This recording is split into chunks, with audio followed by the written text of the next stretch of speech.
Good morning everyone, welcome to our YouTube channel Saraswati Senior Secondary School Gudiani Rewari. Today we are going to start 7th class का 6th lesson आज हम शुरू करने जा रहे हैं द स्कूल बॉय, जो कि विलियम ब्लैक के द्वारा लिखी गई है। ये हमारी जो वीडियो है उसका सेकंड पार्ट है, क्योंकि फर्स्ट पार्ट हम जो हमारी पहली वीडियो थी उसके अंदर डिस्कस कर चुके हैं। ये उसका बचा हुआ भाग है, तो आज हम इसको डिस्कस करने जा रहे हैं एंड इसको ख़त्म करने जा रहे हैं।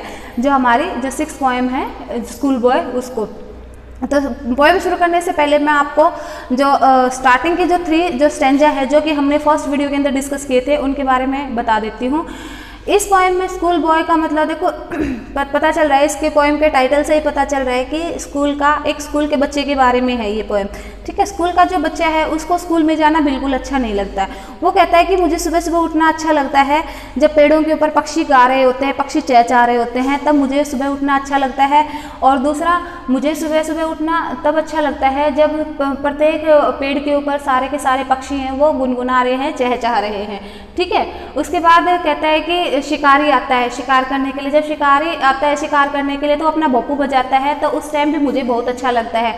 लेकिन मुझे कब अच्छा नहीं लगता, जब स्कूल में जाने के लिए बोल दिया जाता है, स्कूल के अंदर जाना होता है, तब मुझे अच्छा नहीं लगता। क्योंकि स्कूल के अंदर लास्ट के जो हमारे जो 2 स्टेंजा है जो हमने फर्स्ट वीडियो के अंदर डिस्कस किए थे, उन जो 2 स्टेंजा हैं उन स्टेंजा के अंदर जो पोएट है वो किसके बारे में बात कर रहा है, स्कूल के बारे में बात कर रहा है कि स्कूल में टीचर्स की आई को कैसा बताया गया है, क्रूल बताया गया है। जो टीचर की आई है वो कैसे निर्दयी आंखें है, और वहाँ पे मुझे रहना बिल्कुल अच्छा नहीं लगता है। ठीक है, और टीचर जो ज्ञान को कैसा बताया गया है, जो टीचर जो ज्ञान जो देता है, जो कुछ भी बुक्स के अंदर से जो पढ़ाता है वो उसको कैसा बताया गया है, नीरस बताया गया है, उबाऊ बताया गया है।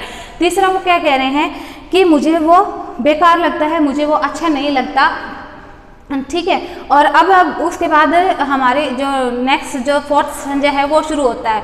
How can the birds that is born for joy sit in a cage and sing. यानी कि जो लास्ट स्टेंजा के अंदर कवि ने क्या कहा था कि मुझे जो टीचर्स हैं वो निर्दयी आंखों वाले जो टीचर हैं वो जो मुझे घूर घूर के देख रहे हैं वो मुझे बिल्कुल अच्छे नहीं लगते।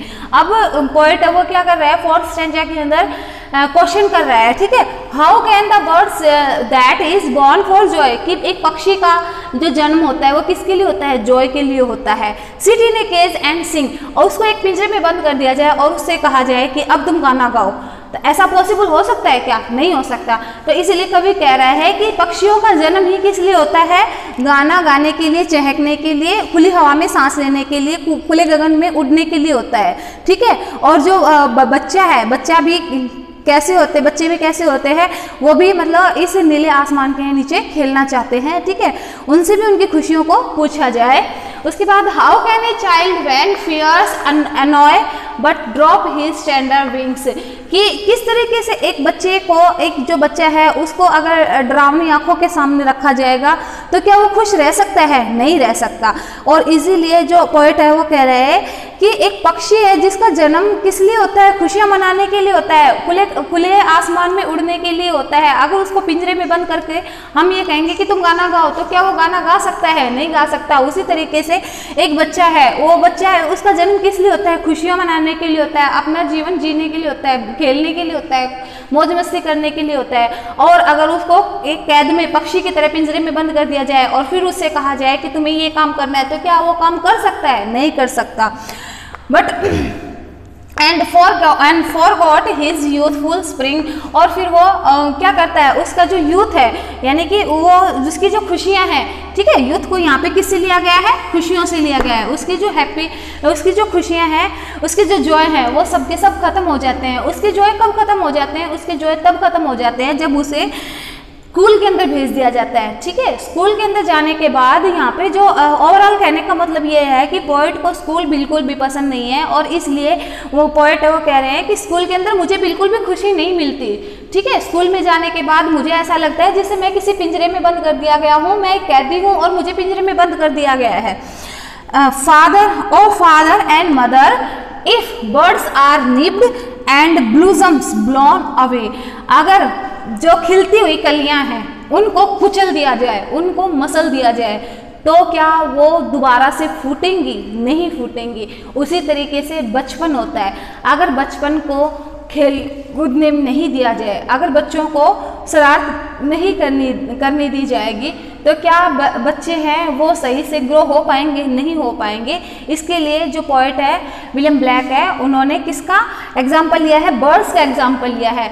कोमल कोमल जो कलियां हैं, टहनियां हैं, उनका एग्जाम्पल लिया है। अगर उनको समय से पहले ही कुचल दिया जाए, वो अभी धीरे धीरे फूटी हैं और उन फूटती हुई टहनियों को कुचल दिया जाए, मसल दिया जाए, तो क्या वो एक फ्लावर को जन्म दे सकती है? नहीं दे सकती। उसके बाद नेक्स्ट जो हमारा जो नेक्स्ट लाइन के अंदर क्या कह रहा है? And if the tender plants are stripped of their joy in the springing day by sorrow and cares dismay, और जो प्लांट्स हैं, जो सुंदर सुंदर प्लांट्स हैं, ठीक है, जो कि सुंदर सुंदर फूलों वाले जो प्लांट्स हैं, अगर उनको मसल दिया जाए, अगर उनको तोड़ दिया जाए, ठीक है, तो उनको स्क्वैश कर दिया जाए, तो क्या उन टूटे हुए प्लांट से, उन टूटे हुए जो पौधे हैं, उनसे क्या सुंदर फल हम प्राप्त कर सकते हैं? नहीं कर सकते।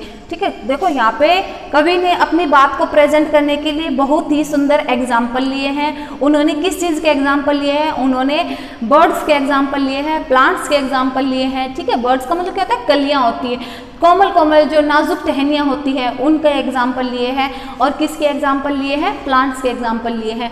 अगर इनको सपोज करो कि हमारा ये पेड़ है, ठीक है, अगर इनको हमने इनको ऐसे ऐसे मसल दिया, इसको तोड़ दिया, इसको डिस्ट्रॉय कर दिया, तो क्या हम इसे जो हमारा जो रोज़ का फ्लावर है, क्या हम उससे ले सकते हैं? नहीं ले सकते, क्योंकि हमने तो इन कलियों को मसल दिया है, इन बर्ड्स को कुचल दिया है, और कुचलने के बाद क्या होता है? ये चीज़ खत्म हो गई है। ठीक है, तो इसीलिए कवि कह रहा है कि स्कूल में जाना मतलब कि बचपन को मसलना, बचपन को कुचलना होता है। ठीक है, उसके बाद जो हमारा नेक्स्ट स्टेंजा है उसके अंदर how shell the summer arise in joy, किस तरीके से जो समर है, कौन सी समर? कवि को समर मॉर्निंग के अंदर उठना अच्छा लगता है, लेकिन वो तब अच्छा लगता है जब उसको स्कूल में जाना नहीं होता। लेकिन जैसे उसको स्कूल में जाना होता है तो क्या किस तरीके से जो समर मॉर्निंग है वो उसके लिए खुशियाँ लेकर आएगी? नहीं ला सकती। ठीक है, इसीलिए जो कवि है, वो पोएट है, वो कह रहे हैं कि how shell the summer arise in joy, कि वो किस तरीके से मेरे लिए खुशी लेकर आ सकती है। और द समर फ्रूट्स अपीयर्स, और किस तरीके से उसके ऊपर समर के जो फ्रूट हैं वो दिखाई देंगे। यानी कि समर के जो फ्रूट्स, जो भी समर के टाइम पे जो फ्रूट्स आते हैं, उन पेड़ों को पहले ही काट दिया जाए तो क्या हम समर के फ्रूट्स उनसे ले सकते हैं? क्या वो जब उन पेड़ों को काट दिया जाए, उन कलियों को मसल दिया जाए, तो क्या हमें वो फ्लावर्स, वो फ्रूट्स दे सकते हैं? नहीं दे सकते। किस तरीके से वो समर हमारे लिए खुशी लेके आ सकती है? क्योंकि ना ही तो कोई फ्रूट्स होगा, ना ही हवा होगी, कुछ भी नहीं रहेगा। और जब पेड़ ही नहीं रहेंगे तो वहाँ पक्षी कहाँ पे बैठ के चहचहाएंगे, पक्षी कहाँ बैठ के गुनगुनाएंगे? तो इसलिए पोएट कह रहा है कि क्या वो समर जॉय ला सकती है, मेरे लिए खुशी ला सकती है? और क्या वो समर वो किस तरीके से फ्रूट्स को दे सकते हैं, किस तरीके से फ्रूट्स को अपीयर कर सकते हैं? नहीं कर सकती। ठीक है, और how shall we gather what griefs destroy, और किस तरीके से हम उस जो ग्रीफ है, हमारा जो शोरो है, ठीक है, हमारा दुख है, उसको हम डिस्ट्रॉय करेंगे, उसको हम नष्ट करेंगे। जब ये सारी चीज़ें खत्म हो जाएंगी तो हमारा जो दुख है, हमारा जो शोरो है, पेन है, वो तो और ज़्यादा बढ़ जाएगा, ख़त्म नहीं होगा। और bells the mellowing ears when the blast of winter appears, और फिर उसके बाद जो हमारी जो समर है वो तो ब्लास्ट हो जाएगी, समर तो हमारी खराब हो जाएगी, टूट जाएगी। और उसके बाद क्या आ जाएगा? क्या आएगा? विंटर अपीयर्स, विंटर प्रेजेंट हो जाएगी, सर्द ऋतु आ जाएगी। लेकिन जब हमारे पास समर के फ्रूट्स ही नहीं होंगे, हमारे पास समर की एयर ही नहीं होगी, हमारे पास समर का जॉय ही नहीं रहेगा, तो उसके बाद क्या है? जो विंटर है, ब्लास्ट करने वाला जो विंटर है वही आएगा। ठीक है, तो यानी कि जो कवि हैं वो क्या कहता है, वो स्कूल के अंदर उसको रहना बिल्कुल भी अच्छा नहीं लगता। और इसके लिए वो क्या कहता है कि अगर समर के जो फ्रूट्स हैं वो कैसे आएंगे पेड़ों के ऊपर? जब उन पेड़ों को हम नहीं रखेंगे, जब हम पेड़ ही नहीं लगाएंगे समर के, तो उनके ऊपर समर के फ्रूट्स कैसे आएंगे? ठीक है, तो इसीलिए कवि कह रहा है कि मुझे स्कूल में जाना अच्छा नहीं लगता।